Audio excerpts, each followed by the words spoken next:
Love and ரிலேஷன்ஷிப்பில் no contact மோடில் இருக்கிறவங்க அல்லது ஒரு சின்ன பிரேக்கப்பில் இருக்கிறவங்களுக்கு அந்த மனசே வந்து ரொம்ப இமோஷ்னலாக டவுன் ஆகிடும். ஸோ இந்த மாதிரி சூழ்நிலையில் இருந்தீங்கன்னா உங்கள் பர்சன் திரும்பி உங்ககிட்ட வந்து பேசுவாங்களா, ஒரு ரீயூனியன் நடக்குமா அப்படின்லாம் நிறைய கேள்விகள் இருக்கும். ஸோ ஒரு சேனலைஸ்டு ரீடிங் நம்ம இப்போ பார்க்கலாம். இதை ரெசனேட் ஆகிறவங்க மட்டும் பாருங்கள், ரெசனேட் ஆகலைன்னா பார்க்க வேண்டாம். உங்கள் பர்சனோட எனர்ஜியோட கனெக்ட் ஆகி இந்த ரீடிங்கை நம்ம பார்ப்போம். ஒரு சேனலைஸ்டு ரீடிங்காக பார்ப்போம். ஸோ உங்கள் பர்சனோட நேமை கமெண்ட் செஷனில் கமெண்ட் பண்ணிவிட்டு இந்த எனர்ஜியோட கனெக்ட் ஆகிக்கோங்க. அவங்களுடைய மனசில் இப்போ உங்களை பற்றியான எண்ணங்கள் எப்படி இருக்குன்னு நம்ம பார்ப்போம்.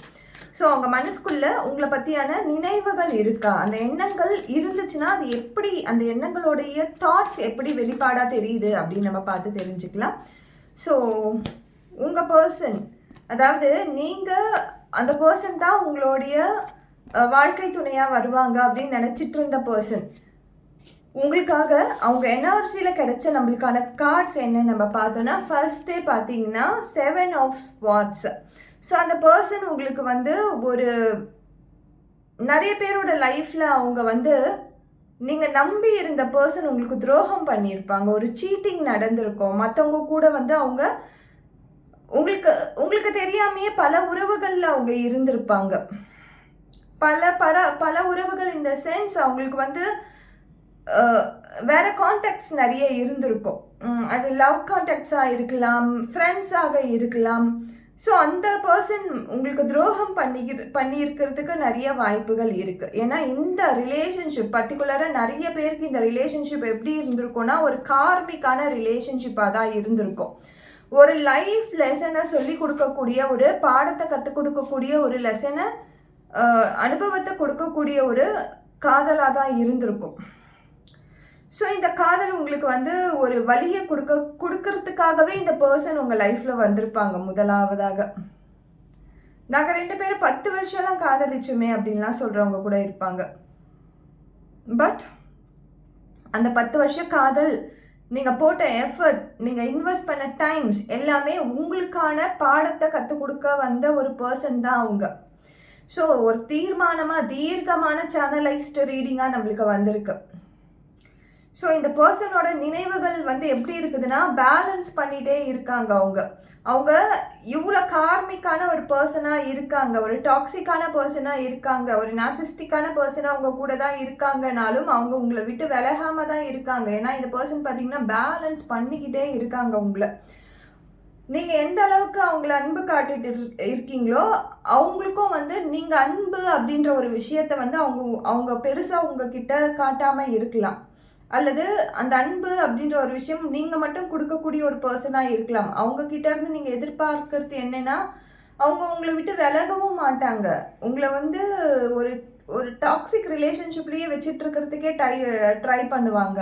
அந்த மோட்லேயே இருப்பாங்க. உங்களுக்கு ஏதாவது ஒரு சின்னதாக ஒரு விஷயம் அவங்கள பற்றி தெரிய வந்தால் கூட அதை வந்து எப்படியாவதுன்னா உங்ககிட்ட இருந்து அதை மறைக்கணும். அதுக்கு பதிலாக வேறு எப்படி உங்களுடைய ரிலேஷன்ஷிப்பை எப்படி தக்க வச்சுக்கிறதுக்கு என்ன பொய் சொன்னால் நீங்கள் அவங்க கூட இருப்பீங்களோ அது எல்லாமே அவங்க பண்ணுவாங்க. ஸோ இந்த பர்சன் வந்து உங்களை விட்டு விலகவும் மாட்டாங்க. உங்களை விட்டு விலகினாலும் அவ்வளோ சீக்கிரத்தில் வந்து அவங்களுடைய நினைவுகள்லேருந்து நீங்களும் வெளியில் வரமாட்டீங்க. ஸோ இந்த பிரபஞ்சம் நம்மளுக்கு சொல்லக்கூடிய ஒரு வார்த்தை என்னென்னா, நீங்கள் வந்து அந்த பர்சனை ரொம்ப வந்து பிலீவ் பண்ணி இருந்த பர்சன் வந்து உண்மையாகவே அவங்க வந்து ஒரு டாக்ஸிக் ரிலேஷன்ஷிப்பில் தான் நீங்கள் போகிறீங்கன்னே தெரியாத ஒரு மாயையான ஒரு தோற்றத்தை கொடுத்துருப்பாங்க, ஒரு அன்பை கொடுத்துருப்பாங்க. இப்போ நீங்கள் ரீகலெக்ட் பண்ணி பார்த்தீங்கன்னா உங்களுக்கு தோணும், இந்த பர்சன் வந்து நம்மளை எப்படியெல்லாம் மேனிப்புலேட் பண்ணியிருந்தாங்க, நம்மளை எப்படியெல்லாம் வந்து ஒரு வாக்குறுதிகள் கொடுத்து, ஒரு நம்பிக்கையான வார்த்தைகள் கொடுத்து இந்த ரிலேஷன்ஷிப்பில் தக்க வச்சுட்டு இருந்தாங்கன்னு உங்களுக்கு புரிய வரும். இந்த சேனலைஸ்டு ரீடிங் சொல்லும்பொழுது நம்மளுக்கு ஃப்ளோவாக வர்றது தான் இது. ஏதோ ஒரு விஷயத்தை பார்த்தோ, ஏதோ ஒரு கதையை கேட்டோன்னு வர்றது கிடையாது, அப்படியே ஃப்ளோவாக வர்றது. ஆனால் கண்டிப்பாக இது நிறைய பேரோட லைஃப்பில் ரெசனேட் ஆகும். ஸோ இவங்களுக்கு வந்து முக்கியமாக உங்ககிட்ட இருந்து கிடைக்க வேண்டிய விஷயம் என்னென்னா, நீங்கள் அவங்கள விட்டுட்டு போகக்கூடாது. அவங்க நினைவில் நீங்கள் இருக்கீங்க. ஆனால் அது முழுமையான ஒரு காதலை கொடுக்கக்கூடிய நினைவா அப்படின்னு நம்ம பார்த்தோன்னா அப்படிலாம் கிடையாது. ஆனால் நீங்கள் வந்து அவங்களுக்கு ஆப்டான பர்சனாக இருக்கீங்க. அவங்க எது சொன்னாலும் நம்பக்கூடிய பர்சனாக இருக்கீங்க. அதனால தான் அவங்க ட்ரை பண்ணுறது விஷயம் என்னன்னா, எப்படியாவதுன்னா உங்களுக்கு பல விஷயங்கள் அவங்கள பற்றி தெரிஞ்சாலும், மற்றவங்க மூலியமா தெரிய வந்தாலும் அதை பற்றி கேரே பண்ணிக்க மாட்டாங்க அவங்க. சப்போஸ் வந்து அந்த தேர்ட் பர்சனே வந்து உங்ககிட்ட சொல்கிறாங்க, உங்களுக்கும் அந்த உங்களுடைய பர்சனுக்குமே ஒரு கனெக்ட் இருக்குது, நாங்கள் 2 பேரும் வெளியில் போகிறோம், நாங்கள் 2 பேரும் ஒன்றா டைம் ஸ்பெண்ட் பண்ணுறோன்னு சொன்னாலும் அதற்கான ஏதோ ஒரு உங்களை மேனிப்புலேட் பண்ணி அவங்கள பொய்யாக்கிடுவாங்க அவங்க உங்ககிட்ட. அந்த பர்சனுக்கு உங்களை விட்டு விலகிறதுக்கு சான்சஸ் கிடைக்கும், ஆனால் அதை பயன்படுத்திக்கவும் மாட்டாங்க, உங்களை வந்து ஒரு நிம்மதியான சூழ்நிலையை விடவும் மாட்டாங்க. இதெல்லாம் தாண்டி அவங்க வந்து உங்களை வந்து ஒரு அடிமை மாதிரி வச்சுக்கிறதுக்கு தான் ட்ரை பண்ணிட்டு இருக்காங்க அவங்க தாட்ஸில். ஏன்னா வாழ்க்கை முழுக்க உங்களை மாதிரி பர்சனால தான் அவங்க கூடயே ட்ராவல் பண்ண முடியும். எது சொன்னாலும் நம்பக்கூடிய பர்சனாக தான் நீங்கள் இருக்கீங்க இல்லையா? அதனால தான் அவங்க வந்து நம்பிக்கையை வந்து சாதகமாக மாற்றிக்கிறாங்க. அவங்களுக்கு வந்து இந்த படம் ஒன்று நம்ம பார்த்தீங்கன்னா உங்களுக்கு தெரியும். ஒரு ஃபிலிமில் வந்து இந்த நார்சிஸ்டிக் கேரக்டர் வந்து இந்த மாதிரி தான் அந்த ஹீரோயினை வந்து விடவே விட மாட்டாங்க. ஏன்னா அந்த ஹீரோயின் வந்து இந்த பர்சனுக்கு எல்லாமே செய்வாங்க, எல்லா விதமான சலுகைகளும் செய்வாங்க, அவங்களுடைய செல்ஃப் ரெஸ்பெக்டை விட்டு கூட செய்வாங்க. ஆனால் கடைசியில் அந்த பர்சன், அந்த ஹீரோயின் தான் அந்த ஹீரோக்கு வந்து ஒரு லெசனை சொல்லி கொடுத்துட்டு போவாங்க. அவங்க போல்டாக டிசிஷன் எடுத்தாங்க. ஆனால் நம்ம கதைனா நம்ம வந்து என்னதான் நீ பண்ணாலும் நீ எனக்கு வேணும், என் வாழ்க்கைக்கு நீ வேணும் அப்படின்னு அடம் பிடிக்கிற பர்சனாக தானே நம்ம இருக்கோம்.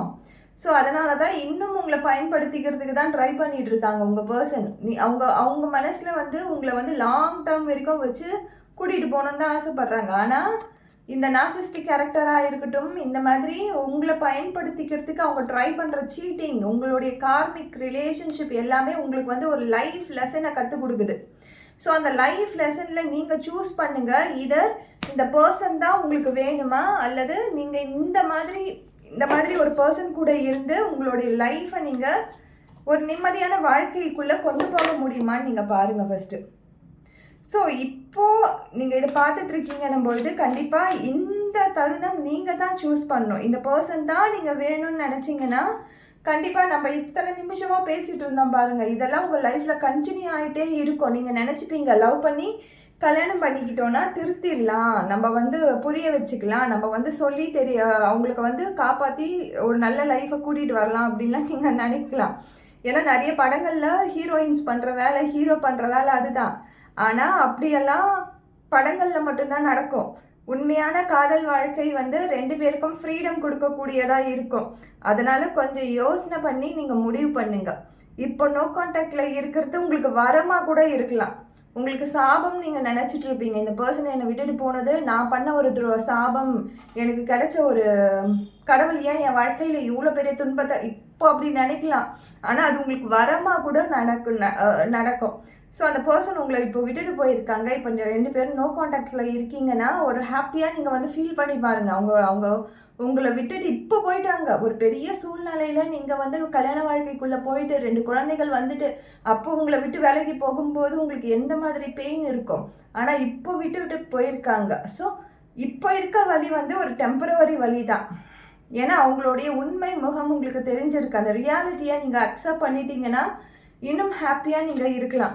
ஸோ இதையும் தாண்டி இவ்வளோ ஃபேஸஸ் ஆஃப் ரீடிங்ஸ் வந்து யூனிவர்ஸ் வந்து எனக்கு உண்மையை புரிய வச்சிருக்கு. ஆனாலும் என்னால் வந்து இந்த உண்மையை ஏற்றுக்கவே முடிய மாட்டேங்குது.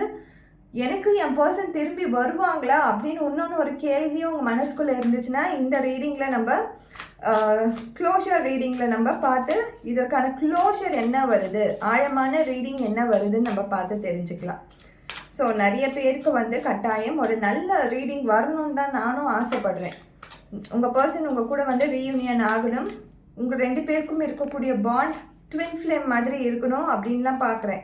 ஆனால் வரக்கூடிய கார்ட்ஸ் லிமிட்டட் பிலீஃப். ஸோ உங்கள் மனசில் வந்து ஒரு லிமிட்டட் பிலீஃபை மட்டும்தான் நீங்கள் க்ரியேட் பண்ணணும். மைண்ட் செட்டை எது ரியாலிட்டியோ அதை மட்டுமே அக்செப்ட் பண்ணிக்கோங்க. ரியாலிட்டி இல்லாத ஒரு விஷயத்த நீங்கள் மனசில் ஓவர் திங்கிங் பண்ணி நீங்களே கற்பனை பண்ணி அதை மேனிஃபெஸ்ட் பண்ணணும்னு நினைக்காதீங்க. ஏன்னா கார்ட்ஸ் வந்து நீங்கள் மேனிஃபெஸ்ட் பண்ணுங்கன்னு நான் நிறைய இடத்துல சொல்லியிருப்பேன். ஆனால் இப்போ பர்டிகுலர் வரது வந்து லிமிட்டட் பிலீஃபில் தான் வந்திருக்கு. You become that you believe what is reality, what is realistic. So நீங்கள் ஒரு நம்புகிற விஷயம் ரியலிஸ்டிக்காக இருந்தால் மட்டும் அது நடக்கும். அது ரியலிஸ்டிக்காக இல்லைன்னா கண்டிப்பாக நடக்காது. So no boundaries. ஸோ நீங்கள் உங்களுடைய செல்ஃப் கேரை நீங்கள் மறந்துட்டீங்க. பவுண்ட்ரிஸே நீங்கள் செட் பண்ணல இந்த லவ் அண்ட் ரிலேஷன்ஷிப்க்கு. அதனால தான் இன்னுமே சஃபர் ஆகிட்டு இருக்கீங்க. ரெஸ்பெக்ட், ரிப்பீட், இது எல்லாமே நடந்துக்கிட்டே இருக்குது. ரெஸ்பெக்டே இல்லாத இடத்துல போய் நீங்கள் வந்து திரும்ப திரும்ப திரும்ப திரும்ப எனக்கு ரெஸ்பெக்டை கொடு, எனக்கு அன்பை கொடு, எனக்கு காதலை கொடுன்னு கேட்டுட்டு இருக்கீங்க. ஆனால் அந்த பர்சனுக்கு அந்த அளவுக்கு வர்த்தே இல்லாத பர்சன் கிட்ட போய் நீங்கள் கேட்டுட்டு இருக்கீங்க. என்ன பண்ணுறது, மனசு அப்படி நம்மளுக்கு வந்து கடவுள் வந்து டிசைன் பண்ணியிருக்காரு. ஸோ அந்த மனசு வந்து வலிக்கும் போது நம்மளால ஒரு ரியலிஸ்டிக்கான விஷயங்களை கூட ஏற்றுக்க முடிய மாட்டேங்குது. ஏன்னா அந்த அளவுக்கு ஒரு ட்ரஸ்ட் அந்த பர்சன் மேலே நம்ம வச்சுருக்கோம். அந்த பிலீஃப்லேருந்து இன்னும் வெளியில் வர முடியல. இந்த ட்ரஸ்ட், நான் வச்ச நம்பிக்கை உண்மையானது அப்படின்னு உங்களை நீங்களே வந்து ஆறுதல் படுத்திக்கிட்டு இருக்கீங்க. So self, soul mirrors, open heart, heal union. So நீங்கள் வந்து கொஞ்சம் ஹீல் ஆகுங்க. நீங்கள் மட்டும் கிடையாது, உங்கள் பர்சனுமே ஹீல் ஆகணும். ஏன்னா அந்த பர்சனுக்குமே பார்த்தீங்கன்னா நம்ம முன்னாடி பார்த்த மாதிரி தான். அந்த பர்சனுக்கு டாக்ஸிக் ரிலேஷன்ஷிப் கொடுக்கக்கூடிய ஒரு பர்சனாக இருக்கலாம், நார்சிஸ்டிக் கேரக்டர் கொடுக்கக்கூடிய ஒரு பர்சனாக இருக்கலாம். இது ஏன் நடக்குதுன்னா அவங்களுடைய சைல்ட்ஹுட்டில் அவங்க ஏதாவது ஒரு விஷயத்தால் பாதிப்படைஞ்சிருப்பாங்க. ஏதோ ஒரு விஷயத்தால் அவங்களுக்கு அன்பு கிடைக்காம போயிருக்கும். ஏதோ ஒரு விஷயத்தால் அவங்க ஏமாற்றப்பட்டு இருக்கலாம். ஸோ இந்த மாதிரியான சிச்சுவேஷனால தான் இவங்க இப்படி மாறி இருக்காங்களே தவிர்த்து பர்சனாக அந்த பர்சன் வந்து உண்மையாகவே நல்ல பர்சன் தான். ஸோ இதனால தான் 2 பேருக்குமே அந்த ஹீலிங் அப்படின்றது தேவைப்படுது. இப்போ வரைக்கும் நீங்கள் பார்த்துட்ருக்கீங்க அப்படின்னும்பொழுது ஹீலிங் அப்படின்னு சொல்லி கமெண்ட் செக்ஷனில் கமெண்ட் பண்ணிவிட்டு இந்த ரீடிங்கோட எனர்ஜியோட கனெக்ட் ஆகிக்கோங்க. ஹீலிங்கை எடுத்துக்கோங்க. ஹீலிங், உங்கள் மனசு ஹீல் ஆகாமல், உங்கள் சோல் ஹீல் ஆகாமல் நீங்கள் எது பண்ணாலும் அது வந்து ஒரு வெற்றியை கூப்பிட்டுட்டு போகவே போகாது உங்களை. ஸோ உங்களுடைய பர்சனோட எனர்ஜியில் நீங்கள் வந்து ஒரு சின்ன டெடி பேர் கையில் வச்சு அவங்க விளையாடுற பொருளாக தான் பார்த்துட்ருக்காங்க. ஸோ அந்த விளையாட்டு பொருளை எப்போ வேணாலும் அவங்க தூக்கி போடுவாங்க, எப்போ வேணாலும் கையில் வச்சு அணைச்சிப்பாங்க. ஸோ அந்த மாதிரி கேரக்டரோட தான் நீங்கள் வாழ போகிறீங்கன்னு முடிவு பண்ணிட்டீங்கன்னா நம்ம ஃபர்தராக ரீடிங் பார்க்குறத விட நீங்கள் இதுக்கு முன்னாடி நான் பாஸ்டில் சொன்ன எல்லா விஷயங்களும் அக்செப்ட் பண்ணிக்கிறது நல்லது. ஸோ அந்த மன உறுதியோடு நீங்கள் இருக்கிறது நல்லது. என்னத்தான் இருந்தாலும் நான் முயற்சி திருவினையாக்கும்னு வாங்க இல்லையா, நான் முயற்சி பண்ணி என்னுடைய பர்சன் நான் திருத்திப்பேன் அப்படின்னு நினச்சிங்கன்னா அது உங்ககிட்ட தான் இருக்குது. நீங்கள் எது வேணாலும் பண்ணிக்கலாம். அவ்வளோ ரிஸ்க் உங்கள் லைஃப்பில் நீங்கள் எடுத்து பண்ண போகிறீங்கன்னா அக்செப்ட் பண்ணிக்கோங்க. ஸோ நம்மளுடைய ரீடிங்கில் இன்றைக்கி நல்ல அழகான ஒரு சேனலைஸ்டு ரீடிங்காக வந்திருக்கு. இது வந்து நம்மளுக்கு அப்படியே ஃப்ளோவாக வந்த ஒரு ரீடிங். ரொம்ப ஹாப்பியாக நிறைய பேருக்கு வந்து ஒரு லேர்னிங் கொடுத்த ஒரு ரீடிங்காக இருக்குது. இதை அக்செப்ட் பண்ணிக்கிட்டவங்க கண்டிப்பாக மூவ் ஆன் ஆகி அவங்களோட லைஃப்பில் நெக்ஸ்ட்டு கட்டத்துக்கு போயிடுவாங்க. அப்படி இல்லைனிங்கன்னா நீங்கள் இந்த ஒரு பர்சனை திருத்துறதுக்கு தான் நான் பிறந்திருக்கேன் இந்த பூமியில், எனக்கு அதுதான் வேலைன்னு நீங்கள் நினச்சிங்கன்னா அது உங்களுடைய ஃபெய்த்து. Thank you so much.